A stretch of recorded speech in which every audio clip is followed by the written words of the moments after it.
How to Draw Hands by Alexander Ryshkin. Part 2. Теперь попробуем вот это все перенести в графический образ. Now, let's make another sketch of a hand, this time using the information you have learned in the previous lesson. With very light pencil marks, we do an initial gesture sketch to lay down the main outlines of the hand.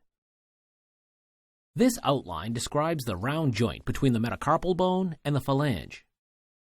The following line marks the volume of the muscles that move the thumb. Next to the joint, there is a volume in the middle part of the phalange. It points to the next joint between the first and second phalanges of the index finger. The plane of this joint is turned away from the light, and we can render some tonal values to show this. Every outline that curves into the body pulls along darker tones, which we can mark in drawing. You can see in this sketch that all axes of the finger joints are parallel. This is true for all fingers apart from the little one. The backside of the hand has two planes. One is between the two metacarpal bones of the index and middle fingers, and the other plane is from the metacarpal bone of the middle finger to the metacarpal of the little finger. You don't need a model for such sketching. It is perfectly fine to draw your own hand and even use a mirror to see it from a different angle.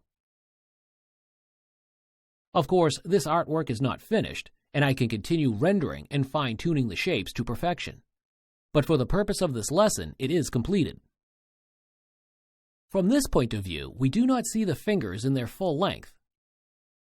In such a case, we have to draw in the following way. First, we draw a contour of one joint, then a contour of another joint. Then, we repeat the same exercise for the next phalange and so on. A finger in our drawing would consist of a series of contours: a contour of a joint, then a contour of a phalange, a contour of a joint, and a contour of a phalange, followed by a joint once again, and finally the contour of a fingertip and the nail. There is no outline in this drawing, only contours. We can learn from the great masters. For example, in the masterpiece by Leonardo, we can see how the artist skillfully portrayed a foreshortened hand that is pointing to a viewer. Every finger joint in this masterpiece is depicted with great attention. There is one thing you need to know about the dimension of the hand. Its length is not the same when it is flexed as when it is extended.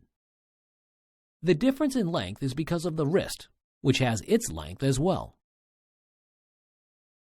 The length of the wrist is hidden when a hand is extended, so the hand becomes shorter due to this. However, when a hand is flexed, the length of the wrist is fully exposed, and the hand becomes longer as a result of this distance. So, a flexed hand is longer, and an extended hand is shorter.